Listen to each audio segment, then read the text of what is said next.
سورۃ الفاتحہ جو ہے یہ نماز کا رکن ہے. عبادہ بن صامت رضی اللہ عنہ سے روایت ہے کہ رسول اللہ صلی اللہ علیہ وسلم نے فرمایا جس شخص نے سورۃ فاتحہ نہیں پڑھی اس کی نماز ہی نہیں ہوئی. جس شخص نے سورۃ فاتحہ نہیں پڑھی اس کی نماز نہیں ہوئی. اور یہ صحیح بخاری کی روایت ہے. ایک اور روایت مسند احمد کی ہے. ابو ہریرہ رضی اللہ عنہ فرماتے ہیں کہ رسول اللہ صلی اللہ علیہ وسلم نے فرمایا ہر وہ نماز جس میں سورۃ فاتحہ نہ پڑھی جائے وہ ناقص ہے، ناقص ہے، ناقص ہے، مکمل نہیں. عربی کے الفاظ دیکھیے، کل صلاۃ لا یقرأ فیہا بفاتحۃ الکتاب فہی خداج فہی خداج فہی خداج غیر تمام، تمام نہیں، مکمل نہیں. امام کے علاوہ مقتدی کو بھی سورۃ فاتحہ پڑھنے کا حکم ہے.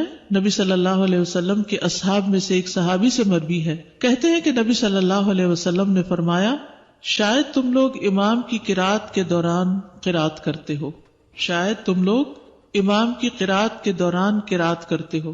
آپ نے 2 یا 3 مرتبہ یہ سوال دہرایا، یعنی جب امام پڑھتا تو لگتا تم بھی کچھ پڑھ رہے ہو. صحابہ نے عرض کیا یا رسول اللہ واقعی ہم ایسا کرتے ہیں. آپ صلی اللہ علیہ وسلم نے فرمایا پس ایسا نہ کیا کرو الا یہ کہ تم میں سے کوئی سورۃ فاتحہ پڑھے. اچھا اس میں کیا ہوتا ہے، آپ نے رمضان وغیرہ میں دیکھا ہوگا کہ جب تراویح میں امام کسی ایسی سورت پہ پہنچتا ہے تو مقتدی بھی ساتھ پڑھنے لگتے. مثلاً کون سی سورت؟ سورت یاسین، سورت رحمان. یعنی امام پڑھ رہا ہے ساتھ خود بھی پڑھنا شروع ہو جاتا ہے، اور امام پہ وہ چیز مشتبہ ہو جاتی ہے کیونکہ ہلکی ہلکی آوازیں بھی اکٹھی ہو کے امام کو ڈسٹرب کرتی ہیں اور اس کی قرات میں خلل آتا ہے. تو اس طرح نہیں پڑھنی چاہیے. ہاں سورۃ الفاتحہ جو ہے وہ دل دل میں یعنی آہستہ آواز میں پڑھ لینی چاہیے، اس کو بھی اونچا نہیں پڑھنا. مقتدی امام کو خلل نہیں ڈال سکتا. ابو ہریرہ کہتے ہیں کہ رسول اللہ صلی اللہ علیہ وسلم نے فرمایا جو شخص کوئی نماز پڑھے اور اس میں ام القرآن یعنی سورۃ الفاتحہ نہ پڑھے تو ایسی نماز ناقص ہے، ناقص ہے، ناقص ہے، کامل نہیں. یہ وہی روایت ہے جو پیچھے آپ نے سنن ابی داؤد کی دیکھی. ابو صائب کہتے ہیں میں نے کہا اے ابو ہریرہ میں بعض اوقات امام کے پیچھے ہوتا ہوں تو پھر میں کیا کروں؟ تو انہوں نے میری کلائی دبائی اور کہا اے فارسی اسے اپنے نفس میں پڑھا کرو، یعنی دل میں پڑھا کرو. اچھا یہ بھی حکم کیوں ہے؟ تاکہ پھر ہمارا فوکس نماز کی طرف ہو. یعنی مثلا ہم دیکھتے ہیں نا امام پڑھ رہا ہے تو ہم پھر کوئی اور سیر کرنے لگتے ہیں کہیں. تو جب ہمیں یہ ہو کہ ہمیں بھی ساتھ ساتھ دل میں دہرانا ہے اس کو تو پھر توجہ رہتی ہے نماز کی طرف. یعنی وہ فارسی نسل کے تھے نا ابو صائب، تو ابو صاحب کہنے کی بجائے کہا وہ فارسی. سمجھانے کا ایک طریقہ ہے. اور انہوں نے میری کلائی دبائی. تو اس سے یہ پتہ چلتا ہے کہ استاد جو ہے وہ کسی آلٹرنیٹ نام سے بھی پکار سکتا ہے، اور بعض اوقات ایک چپت چھوٹی سی لگا کے یا ایک یہ نہیں کہ ڈانٹ ڈپٹ اور بہت مار پٹائی، لیکن متوجہ کرنے کے لیے تاکہ بات سمجھ میں آ جائے. سورۃ فاتحہ قیام میں ہوگی، یعنی دعائے استفتاح کے بعد. یہ قیام ابھی چل رہا ہے جو ہم شروع کیا تھا نا قیام کا طریقہ. ابو ہریرہ رضی اللہ عنہ سے روایت ہے انہوں نے فرمایا ہر نماز میں قرات کرنی چاہیے. پھر جن نمازوں میں رسول اللہ صلی اللہ علیہ وسلم نے ہمیں بآواز بلند سنایا ہم ان میں تمہیں بآواز بلند سناتے ہیں، اور جن میں آپ نے ہم سے قرات کو پوشیدہ رکھا ان میں ہم بھی تم سے پوشیدہ رکھتے ہیں. اور اگر تو ام القرآن سے زیادہ قرات نہ کرے تو بھی کافی ہے، اور اگر زیادہ پڑھ لے تو بہتر ہے. اس کا مطلب کیا ہے؟ مثلا ظہر کی نماز امام صاحب پڑھا رہے ہیں، انہوں نے اللہ اکبر کی. اب آپ چاہیں تو چاہے چپ رہے، چاہے آپ استفتاح کی دعا پڑھیں، لیکن سورۃ فاتحہ تو آپ کو لازمی پڑھنی ہے. اور اس کے علاوہ قرات اگر قرآن کی کوئی سورت پڑھنا چاہتے تو پڑھ لیں، اگر نہیں پڑھ رہے تو بھی امام کی قرات جو ہے وہ آپ کو کافی ہو جائے گی. ٹھیک ہے. اسی طرح مثلا امام بلند آواز سے نماز پڑھا رہا ہے، جہری نماز ہے، اور اس میں جتنی دیر سکوت کرتا ہے، جہاں جہاں خاموش ہوتا ہے وہاں آپ اپنا پڑھ لیں. اور جب سورۃ فاتحہ بلند آواز سے پڑھے گا تو دل میں سورۃ فاتحہ پڑھ لیں، اور جب وہ کوئی اور سورت ملائے گا تو خاموشی اختیار کرے. یعنی یہ نہیں کہ وہ سبح اسم ربک الاعلی پڑھ رہا ہے اور آپ ساتھ پڑھنا شروع کر دیں، یہ نہیں کریں. اس وقت آپ کیا کریں؟ خاموشی سے اس کو سنیں. اسی طرح اگر امام نماز پڑھا رہا ہے اور آپ پہنچے ہیں ذرا دیر سے تو سبحانک اللہ وغیرہ نہیں پڑھے، ڈائریکٹ سورۃ فاتحہ شروع کرے تاکہ آپ کی پوری ہو اور آپ امام کے ساتھ رکوع پہ جا سکیں. اگر آپ نے قرات کا کچھ حصہ نہیں پایا تو کوئی بات نہیں، پھر بھی آپ کی وہ رکعت پوری ہو جائے گی. سورۃ الفاتحہ کی اہمیت اور فضیلت بہت دفعہ آپ نے پہلے بھی پڑھی ہوگی، صرف یاد دہانی اس لیے کرا دیتے ہیں کہ انسان اگر سورۃ الفاتحہ پر بھی توجہ کر لے نماز میں تو باقی نماز میں خشوع آ جاتا ہے. آپ یہ تجربہ کر کے دیکھیے. اگر آپ نے سورۃ الفاتحہ کو کیچ کر لیا نا کہ اس کو غور سے توجہ سے ترجمے کے ساتھ پڑھ لیا, ترجمے کے ساتھ مرادی کے دل میں اس کا معنی دہرا رہے ہیں, تو آپ دیکھیں گے کہ آپ نماز میں ٹک جاتے ہیں, پھر نماز میں فوکس قائم ہو جاتا ہے. لیکن اگر شروع سے ہی دھیان نہیں جمع تو پھر بعد میں بھی دھیان جمانا مشکل ہوتا ہے. 7 مثانی کہا جاتا ہے سورۃ الفاتحہ کو. قرآن مجید میں آتا ہے وَلَقَدْ آتَيْنَاكَ سَبْعًا مِّنَ الْمَثَانِي وَالْقُرْآنَ الْعَظِيمِ, بلا شبہ یقیناً ہم نے آپ کو بار بار دہرائی جانے والی 7 آیتیں اور بہت عظمت والا قرآن عطا کیا ہے. یعنی سورۃ الفاتحہ جو ہے سب سے زیادہ قرآن کا حصہ ہم نماز میں اسی کو دہراتے ہیں, اور کوئی قرآن کا حصہ اتنا نہیں پڑھا جاتا جتنی ریپیٹیشن سورۃ الفاتحہ کی ہوتی ہے, نماز کے اندر بھی اور نماز کے علاوہ بھی. تو اسی لیے اس کو 7 من المثانی, دہرائی جانے والی 7 آیتیں. رسول اللہ صلی اللہ علیہ وسلم نے فرمایا اللہ عز و جل نے ام القرآن فاتحہ جیسی سورت نہ تورات میں نازل فرمائی اور نہ ہی انجیل میں, اور یہی 7 مثانی ہے. اور اللہ تعالیٰ فرماتے ہیں یہی سورت میرے اور میرے بندے کے درمیان تقسیم شدہ ہے, اور میرے بندے کو وہی ملے گا جو وہ مانگے گا. کیسے تقسیم شدہ ہے؟ بہت ہی خوبصورت حدیث ہے یہ. ابو ہریرہ نبی صلی اللہ علیہ وسلم سے روایت کرتے ہیں کہ آپ نے فرمایا جس نے کوئی نماز پڑھی اور اس میں ام القرآن کی قرات نہ کی تو وہ ناقص ہے. 3 مرتبہ فرمایا, یعنی پوری ہی نہیں. ابو ہریرہ سے کہا گیا ہم امام کے پیچھے ہوتے ہیں. انہوں نے کہا اس کو اپنے دل میں پڑھ لیا کرو, کیونکہ میں نے رسول اللہ صلی اللہ علیہ وسلم سے سنا آپ فرما رہے تھے اللہ تعالیٰ نے فرمایا میں نے نماز اپنے اور اپنے بندے کے درمیان آدھی آدھی تقسیم کی ہے, اور یہاں نماز سے مراد کیا ہے؟ سورۃ الفاتحہ. اور میرے بندے نے جو مانگا وہ اس کے لیے ہے. اور اگر اوور آل اس کو لے تو نماز میں کچھ حصہ اللہ سبحانہ وتعالیٰ کی تسبیح ہے, حمد ہے, اور کچھ حصہ دعا ہے. نماز کا مطلب کیا ہے؟ دعا. تو نماز میں یا ہم دعائیں مانگ رہے ہوتے ہیں یا اللہ کی تعریف بیان کر رہے ہوتے ہیں. ٹھیک ہے, تو بندہ جب اللہ کی تعریف کر چکتا ہے اور پھر اپنے لیے دعا کرتا ہے تو دعا قبول ہو جاتی. جب بندہ الحمدللہ رب العالمین کہتا ہے تو اللہ تعالیٰ فرماتا ہے میرے بندے نے میری تعریف کی. جب وہ الرحمن الرحیم کہتا ہے تو اللہ تعالیٰ فرماتا ہے میرے بندے نے میری ثنا بیان کی. جب وہ مالک یوم الدین کہتا ہے تو اللہ تعالیٰ فرماتا ہے میرے بندے نے میری بزرگی بیان کی, یا فرماتا ہے میرے بندے نے اپنے معاملات میرے سپرد کر دیے. پھر جب وہ ایاک نعبد و ایاک نستعین کہتا ہے تو اللہ تعالیٰ فرماتا ہے یہ میرے اور میرے بندے کے درمیان ہے, اور میرے بندے نے جو مانگا وہ اس کا ہے. بندے اور اللہ کے درمیان کیسے بتائے گا آپ میں سے کوئی؟ نعبد کیا ہے تو اللہ کے لیے ہو گیا, اور نستعین ہمارے ہاں. تو یہ پرفیکٹ بیلنس ہے, درمیان میں آ کے ایک آیت میں دونوں کا حصہ, اور اوپر اللہ کی تعریف, اور آخر میں پھر اپنے لیے سب دعائیں. اور جب اہدنا الصراط المستقیم صراط الذین انعمت علیہم غیر المغضوب علیہم ولا الضالین کہتا ہے تو اللہ فرماتا ہے یہ میرے بندے کا ہے اور میرے بندے کے لیے ہے جو اس نے مانگا. پھر ہدایت کیسے نہیں ملے گی؟ انشاءاللہ ہدایت ملے گی, کیونکہ اللہ نے وعدہ کر لیا.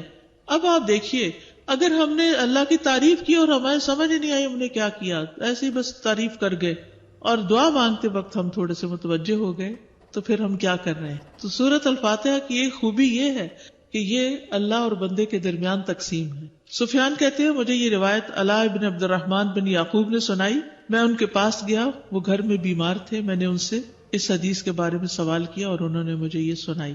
یہ جو عربی کے اس کے الفاظ ہیں مجھے بہت ہی اچھے لگتے ہیں, جو اللہ تعالیٰ کا جواب آتا ہے فَإِذَا قَالَ الْعَبْدُ الْحَمْدُ لِلَّهِ رَبِّ الْعَالَمِينَ قَالَ اللَّهُ تَعَالَى حَمِدَنِي عَبْدِي وَإِذَا قَالَ الرَّحْمَنُ الرَّحِيمُ قَالَ اللَّهُ تَعَالَى أَثْنَى عَلَيَّ عَبْدِي وَإِذَا قَالَ مَالِكِ يَوْمِ الدِّينِ قَالَ مَجَّدَنِي عَبْدِي هَذَا بَيْنِي وَبَيْنَ عَبْدِي وَلِعَبْدِي مَا سَأَلَ. اب سورۃ الفاتحہ کی قراءت کا طریقہ کیا ہے, کیسے پڑھی جائے؟ ایک ایک آیت کو وقف کر کے پڑھنا. ام سلمہ سے مروی ہے کہ ان سے رسول اللہ صلی اللہ علیہ وسلم کی قراءت کے متعلق پوچھا گیا تو انہوں نے فرمایا کہ آپ ایک ایک آیت کو وقف کر کر کے پڑھتے تھے. پھر انہوں نے سورۃ الفاتحہ کی پہلی 3 آیات کو توڑ توڑ کر پڑھا, یعنی توڑ توڑ کے یعنی کہ آیت بیچ میں توڑ دی, بلکہ ہر آیت پہ وقف کیا. بسم اللہ الرحمن الرحیم الحمد للہ رب العالمین الرحمن الرحیم مالک یوم الدین. اور پھر کہتی ہیں کانا یقطع قراءتہ آیتن آیتن, کہ نبی صلی اللہ علیہ وسلم ایک ایک آیت کو وقف کر کے پڑھتے تھے. پھر آپ صلی اللہ علیہ وسلم الفاتحہ پڑھتے، آپ اس کی ایک ایک آیت الگ الگ کر کے پڑھتے، بسم اللہ الرحمن الرحیم پڑھتے، پھر رک جاتے، پھر الحمدللہ پڑھتے، اور پھر باقی بھی اسی طرح آخر تک. اسی طرح آپ کی تمام قرات تھی. آپ آیات کے اختتام پر رک جاتے اور ایک آیت کو دوسری سے ملا کر نہیں پڑھتے. کبھی نبی صلی اللہ علیہ وسلم مالک یوم الدین کی جگہ ملک یوم الدین بھی پڑھتے دوسری قرات سے. کبھی آپ اس کو مالک پڑھتے اور کبھی ملک پڑھتے. استاد، جماعت میں امام کے پیچھے پڑھنے والی ہے تو سورہ فاتحہ پڑھ سکتے ہیں، لیکن اگر ہم ایک رکعت سمجھیے دیر سے آئے ہیں، امام نے سورہ فاتحہ پڑھ لی اور دوسرے سورت کی قرات شروع کر دی، تو اس سلسلے میں اگر ہم اس میں بھی دل میں پڑھ کے جوائن کر پڑھ کے، جی ہاں دل میں پڑھ سکتے. دل میں پڑھنا مطلب پھر ہونٹ نہیں ہلیں گے اس میں؟ نہ بھی ہلکے ہلکے تو ہلیں گے، آواز سے نہیں پڑھیں گے. جیسے ہم گھر میں نماز پڑھ رہے ہیں، اگر ظہر کی نماز ہے اس میں ہم اگر تھوڑی سی اونچی آواز میں جسٹ ٹو کیپ اٹینشن پڑھ سکتے ہیں گھر میں ہلکی سی اونچی آواز میں. آگے آ رہا ہے ویسے مسئلہ. جی، جہری نمازیں جو ہیں ان میں اگر عورت گھر میں اونچی آواز سے پڑھتی ہے تو یہ مستحب ہے، یعنی پڑھ سکتی ہے. اور اگر وہ نہیں چاہتی اونچی آواز میں پڑھنا تو پھر دل میں بھی پڑھ سکتی ہے، اس کے لیے اجازت ہے. لیکن پسندیدہ یہی ہے کہ جیسے مغرب، عشاء اور فجر میں وہ اونچی آواز سے پڑھے. اگر جس میں اونچی آواز سے جس میں اونچی آواز سے نہیں پڑھے گا اس میں پھر دل میں ہی پڑھنا چاہیے. جی ہاں. سازا جی، یہ سوال بہت فریکوینٹلی آتا ہے کہ جیسے جب جماعت میں اگر لیٹ جوائن کیا ہے اور سب کچھ اسکپ کرنے کے باوجود بھی الفاتحہ آپ کی مکمل نہیں ہو سکی اور امام صاحب رکوع میں چلے گئے ہیں، آپ نے الفاتحہ آدھی پڑھی، آدھی سے تھوڑی زیادہ پڑھی، تو اس میں پھر اس میں اگر چند سیکنڈ کے وقفے سے آپ کی پوری ہو رہی تو پوری کر کے پوری کر کے ذرا سا توقف کر کے چلے. بہت لمبا نہیں، لیکن اتنے نہیں ہو کہ آپ کو رکوع ہی مس ہو جائے. رائٹ ایز لانگ ایز آپ کو گیس ہے کہ آپ مکمل کر لیں گے ان کے اٹھنے سے پہلے تو آپ کر کے چلیں. چند سیکنڈ میں سورت پوری ہو جاتی. جی. سورت الفاتحہ کی قرات کے بعد آمین کہنا، اس کے دلائل کیا ہے؟ صحیح بخاری کی روایت ہے، ابو ہریرہ سے روایت ہے کہ نبی صلی اللہ علیہ وسلم نے فرمایا جب امام آمین کہے تو تم بھی آمین کہو، کیونکہ جس کی آمین فرشتوں کی آمین کے موافق ہو گئی اس کے گزشتہ گناہ بخش دیے جائیں گے. ابن شہاب کا کہنا ہے کہ رسول اللہ صلی اللہ علیہ وسلم خود بھی آمین کہتے تھے، یعنی صرف مقتدی نہیں بلکہ خود بھی.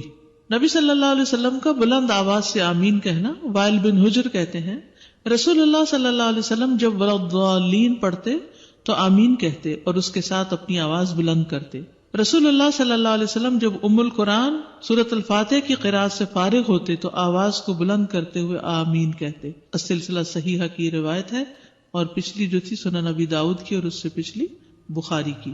آسمان پر فرشتوں کا آمین کہنا، یاد رکھیے جب آپ عبادت کر رہے ہوتے ہیں تو آپ کا ایک تعلق جو ہے وہ آسمان والوں سے بھی ہو جاتا ہے. ابو ہریرہ رضی اللہ عنہ سے روایت ہے کہ رسول اللہ صلی اللہ علیہ وسلم نے فرمایا جب تم میں سے کوئی آمین کہتا ہے تو آسمان پر فرشتے بھی آمین کہتے ہیں. اگر دونوں کی آمین ایک دوسرے سے مل جائے تو اس نمازی کے تمام گناہ بخش دیے جاتے ہیں. یعنی اتنا فائدہ ہے. آمین بھی ایک طرح سے دعا ہی ہے. آمین کا معنی کیا ہے؟ اللہم استجب، اے اللہ قبول کر لے جو دعا ہم نے کی ہے. یعنی امام آمین کہہ رہا ہوتا ہے، فرشتے آمین کہہ رہے ہوتے ہیں، مقتدی آمین کہہ رہے ہوتے ہیں. سب مل کے کیا چاہتے ہیں کہ جو ہم نے مانگا ہے وہ ہمیں مل جائے. اگر انسان اس وقت تصور ہی کر لے نا کہ اس وقت فرشتے بھی آمین کہہ رہے ہیں اور امام بھی اور سارے مقتدی بھی اور میں چپ کر کے کھڑا ہوں تو سب سے الگ ہو گیا.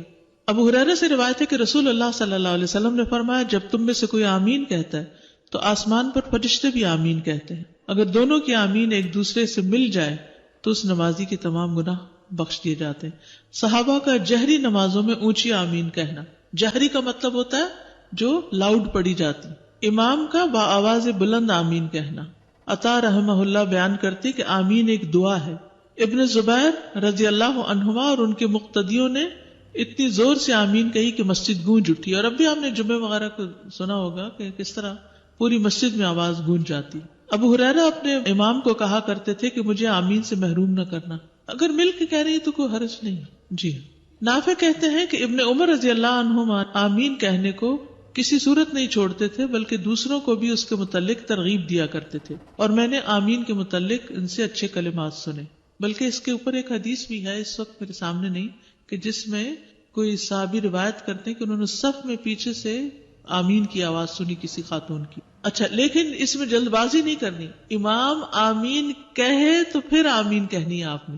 نبی صلی اللہ علیہ وسلم نے فرمایا جب امام آمین کہے تو تم بھی آمین کہو، کیونکہ جس کی آمین فرشتوں کی آمین کے ساتھ مل گئی اس کے پچھلے تمام گناہ بخش دیے جائیں. جی ساتھ ہی کہیں گے نا، امام آمین کہے تو یعنی یہ نہیں کہ اس سے پہلے ہی جی ابھی ان کا دعا لین نہیں ہوتا تو لوگ آمین کہہ دیتے ہیں. یہ نہیں ہونا چاہیے. اصل میں کسی بھی چیز کو جب ایگو کا مسئلہ بنا لیا جاتا ہے نا تو مسئلہ کبھی حل نہیں ہوتا. اگر ایگو کا مسئلہ نہ ہو، دلائل سامنے ہو، تو انسان کہتا ہے یہ چیز بہتر ہے میرے لیے، میں یہ لے لیتا ہوں. جیسے بازار آپ کچھ چیز لینے کے لیے جاتے ہیں، ایک چیز لیتے ہیں اور تھوڑا آگے جاتے ہیں اس سے بہتر نظر آتی ہے، تو آپ کیا یہ نہیں کرتے کہ پچھلی والی واپس کر دیتے ہیں وہیں کھڑے کھڑے، اور جو دوسری والی ہے وہ گھر لے آتے ہیں، کیونکہ آپ کو دوسری زیادہ کنوینئنٹ، زیادہ بہتر، زیادہ فائدے کی، زیادہ دیر پا لگ رہی. زندگی کے ہر معاملے میں ہم یہی کچھ کرتے ہیں، لیکن دین کے معاملے میں ریجڈیٹی اور ایگوئسٹک اپروچ جو ہے اس کی وجہ سے ہم مسئلے سالو نہیں کرنے چاہتے. آمین کی اہمیت. آمین کہنے پر فرشتے تو جواب دیتے ہی ہیں، آمین کہنے پر اللہ کا جواب دینا. صحیح مسلم کی روایت ہے، ابو موسیٰ رضی اللہ عنہ نے کہا کیا تم نہیں جانتے کہ تمہیں اپنی نماز میں کیسے کہنا چاہیے؟ رسول اللہ صلی اللہ علیہ وسلم نے ہمیں خطبہ دیا، آپ نے ہمارے لیے ہمارا طریقہ واضح کیا اور ہماری نماز ہمیں سکھائی. آپ نے فرمایا جب تم نماز پڑھو تو اپنی صفوں کو سیدھا کرو، پھر تم میں سے ایک شخص تمہاری امامت کرائے، جب وہ تکبیر کہے تو تم تکبیر کہو، اور جب وہ غیر المغضوب علیہم ولا الضالین کہے تو تم آمین کہو، اللہ تمہاری دعاؤں کا جواب دے گا. یہ آپ دیکھیے اوپر عربی کے الفاظ، صحیح مسلم کے ساتھ کیا لکھا ہوا ہے؟ یجبکم اللہ، اللہ تمہیں جواب دے گا، یعنی جو تم نے دعا مانگی وہ قبول ہوگی، اس کا جواب ملے گا تمہیں. اور پھر آپ دیکھیے کہ یہ جو سورۃ الفاتحہ میں ہم خاص طور پر دعا مانگتے ہیں، اس میں ہم ہدایت کی دعا مانگ رہے ہوتے ہیں. اچھا، یہ ہدایت صرف دینی ہدایت نہیں ہوتی، کیونکہ ہم سمجھتے ہیں ہدایت سے مراد دین اسلام کے راستے پہ چل پڑنا، ٹھیک ہے، لیکن ہمیں کیا دنیاوی معاملات میں اللہ تعالیٰ کی رہنمائی کی ضرورت نہیں ہوتی ہے نا؟ مثلا جیسے استخارہ کرتے ہیں تو استخارے میں بھی ہم کیا کہتے ہیں کہ یا اللہ جس چیز میں خیر و بھلائی ہے وہ ہمارے لیے ہو جائے، ٹھیک ہے، ہر چیز میں. تو ہم کچھ چیزیں جو بڑی اہم ہوتی ہیں ان کے لیے تو استخارہ کرتے ہیں، لیکن کچھ چیزیں جو چھوٹی چھوٹی ساتھ ساتھ چل رہی ہوتی ہیں، انسان کو اپنی زندگی میں ہر لمحہ کچھ نہ کچھ ڈیسیژن بنانے پڑتے ہیں. مثلا کورس کو جوائن کرنا تو ایک بڑا فیصلہ ہوگا، لیکن اس کے علاوہ بھی جیسے یہاں سے جب چھٹی ہوگی تو گھر جاتے ہوئے ہو سکتا ہے جب آپ گاڑی موڑیں یہاں سے تو آپ سوچیں اچھا پہلے میں گروسری کر لوں یا پہلے میں فلاں بیمار کی عادت کر لوں یا گاڑی سیدھی چلی جاؤں.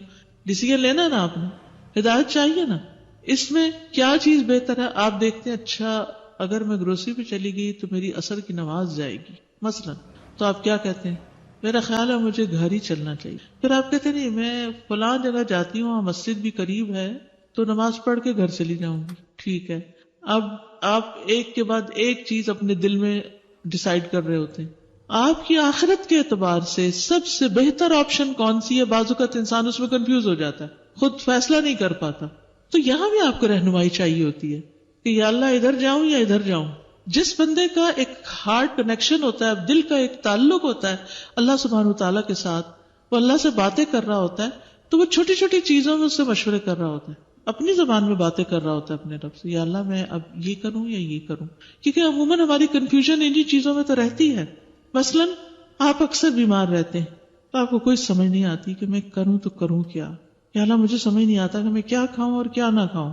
مجھے نہیں پتا کہ کون سی چیزیں میری صحت کے لیے ٹھیک نہیں، میں یہ دوا کھاؤں کہ نہ کھاؤں.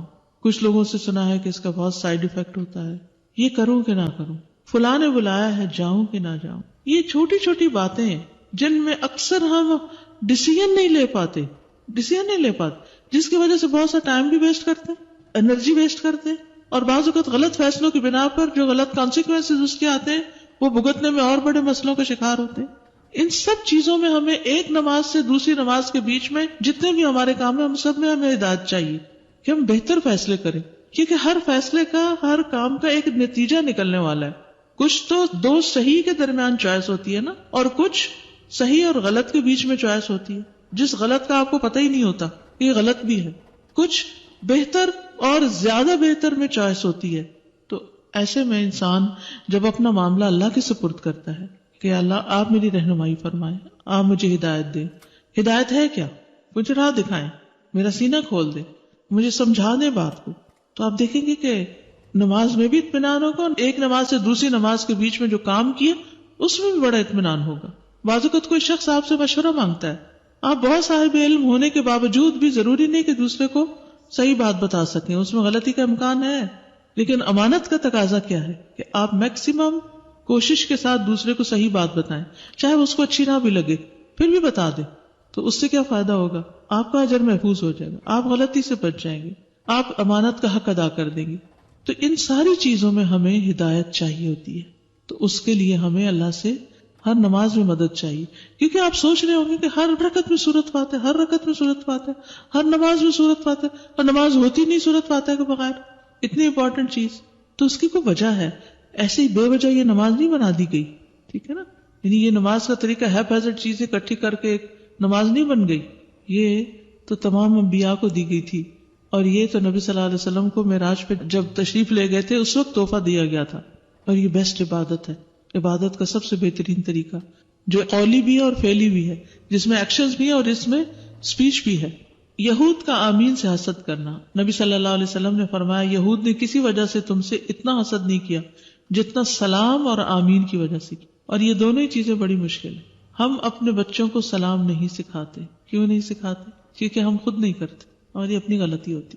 اور خاص طور پر وہ بچے جو کسی اسلامک اسکول نہیں جاتے، کسی مسجد نہیں جاتے، صرف گھروں میں تو کلچر ہے نہیں سلام کا. آپ انہیں سلام کر کے دیکھیں گے مجال جواب دے جائیں، ایک نہیں، دو نہیں، 10 ہو 20 ہو، کریں ذرا سلام جا کے. ابھی یہاں سے فارغ ہوں گے نا، بہت سے بچے آپ کو رستے میں مل جائیں، ذرا کریں سلام ان کو. اگر کوئی بچہ جواب دے جائے تو وہ آپ کو پہچانتے ہی نہیں، وہ کیوں سلام کریں؟ حالانکہ سلام جنت میں لے جانے والے کاموں میں سے ہے. تم مومن نہیں ہو سکتے جب تک محبت نہ کرو، اور محبت ہو نہیں سکتی جب تک کہ آپس میں سلام نہ کرو. چلے ٹھیک ہے، باہر نہیں آپ جانتے کسی کو، نہ حال حلیے سے پتہ چلتا ہے کون کیا ہے، کوئی مسلمان ہے، سکھ ہے، عیسائی ہے، کون ہے، کیونکہ سب ایک ہی رنگ میں رنگے ہوئے ہیں. تو مسجد کے اندر تو ظاہر نماز کے صف میں وہی کھڑا ہے جو مسلمان ہے، کسی اسلامک کلاس میں تو وہی جا رہا ہے جو مسلمان ہے. تو اگر اس وقت بھی سلام نہیں کرتے ایک دوسرے کو تو پھر کیا کرتے ہیں؟ تو یہ دو چیزیں جو ہیں یہ بہت، جس طرح کہتے ہیں نا میجک ورڈز، تو ان کو اس سے تشبیہ تو نہیں دینی چاہیے، لیکن گولڈن ورڈز کہہ لیں کہ جس میں فائدہ ہی فائدہ ہے. آپ صلی اللہ علیہ وسلم نے کیا فرمایا تھا؟ افشوا السلام بیننا. دیکھیں سلامتی کی دعا ہے نا، تم سلامت رہو. پہلے زمانے میں تو بزرگ جو تھے وہ اردو میں بھی سلام کرتے تھے، تم سلامت رہو، اور بہت قریب لے آتا ہے، تکلفات ختم ہو جاتے. السلام علیکم ورحمۃ اللہ وبرکاتہ. استاذ میرا سوال ہے، کل ہمیں ایک سینیریو پیش آ گیا تھا، جمعے کی نماز تھی تو اوپر لیڈیز کا مائک وغیرہ بند ہو گیا. تو 3 گروپ ہو گئے، ایک وہ جنہوں نے نماز امام کے ساتھ نہیں پڑھی، ایک وہ گروپ جنہوں نے نماز ان کے اشارے دیکھ دیکھ کے پڑھی، ایک وہ جنہوں نے نہیں پڑھی اپنی نماز پڑھ لی، اور ایک وہ جو اشارے دیکھ رہے تھے لیکن انہوں نے اپنی جہری جماعت شروع کر دی. تو کون سا؟ ساری ٹھیک ہے، کیونکہ اس وقت جو بھی جس نے ڈیسیژن لیا تو خطبہ کہاں سے سنا، تو کسی نے بھیجا ہی نہیں میسج، ان کو آگے نہیں پہنچایا. لاہور تو اپنی ظہر پڑھ لیتے، پھر ظہر پڑھنی چاہیے تھی. کسی نے ظہر پڑھی اور کسی نے کچھ کیا. استاذہ میرا یہ ہے کہ ابھی جو سورہ فاتحہ ہم لوگ پڑھ رہے تھے اس میں جو حدیث ہم نے پڑھی کہ اللہ اور بندے میں تقسیم اللہ تعالیٰ نے وہ صورت، مجھے سوچ کے اس قدر ڈر لگ رہا ہے کہ انفرادی طور پہ اجتماعی طور پہ اس کا مطلب ہے کہ ہم مسلمانوں کی نماز ہی صحیح نہیں ہے. دیکھیں ہم کہہ اہدنا الصراط المستقیم، تو اگر میں یا اور باقی مسلمان سیدھے راستے کی طرف ہیں ہی نہیں، جبکہ اللہ تعالیٰ نے کہا تم مجھ سے مانگ رہے ہو اور میں تمہیں دے رہا ہوں، رائٹ. اور پھر یہ کہ ہم یہود و نصارہ کی پیروی نہ کریں، رائٹ، لیکن ہم لوگ تو اسی راستے کی طرف جا رہے ہیں. تو اس کا مطلب ہے ہماری تو نماز مین، جو میں اس وقت مستقل یہی سوچ رہی ہوں کہ ہماری تو سورہ فاتحہ میں وہ روح ہی نہیں ہے، وہ دعا ہی نہیں ہے. اصل بات یہ نا، وہ حدیث جو میں ہر ہفتے کوٹ کرتی ہوں اور ہر لیکچر میں کوٹ کرتی ہوں، جس کی نماز صحیح ہوگی اس کا سب کچھ ٹھیک ہو گیا، باقی چیزیں خود بخود ٹھیک ہونے لگیں گی.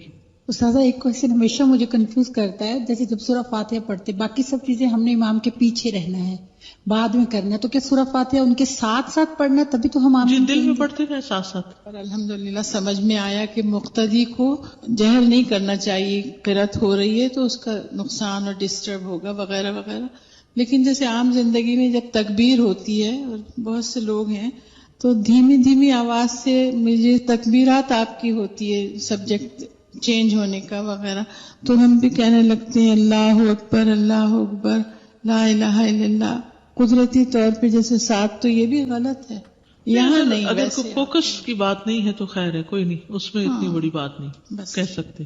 استاذہ جیسے بچپن سے ہی سنا ہے اور کہ نماز جو ہے وہ 1000 برائیوں سے بچاتی ہے، تو یہاں پہ اتنا فیکٹ نظر آ رہا ہے کہ کبھی کبھی ہم سوچتے ہیں کہ اللہ ہم اس چیز سے کیسے بچ گئے، یا ہمارے نصیب میں اتنی اچھی چیز کیسے مل گئی، میں نے تو کوئی بڑا کام نہیں کیا.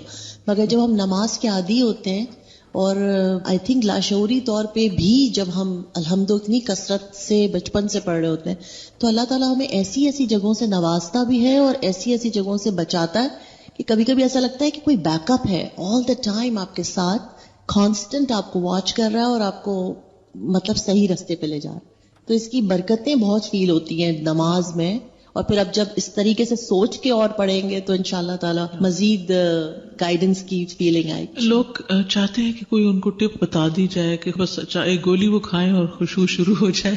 آپ نے دیکھا ہوگا اب تک جتنی بھی چیزیں ہیں اگر ان کو صحیح طور پر کر لیا جائے، وضو سے لے کر اور قبلے کا رخ صحیح ہو، اور اگر مسا کیا تو صحیح طور پر کیا ہو، اگر کھڑے ہیں تو سطر صحیح ہو اور سمجھ کے پڑھیں، تو بھلا کیسے خشوع نہیں آئے گا.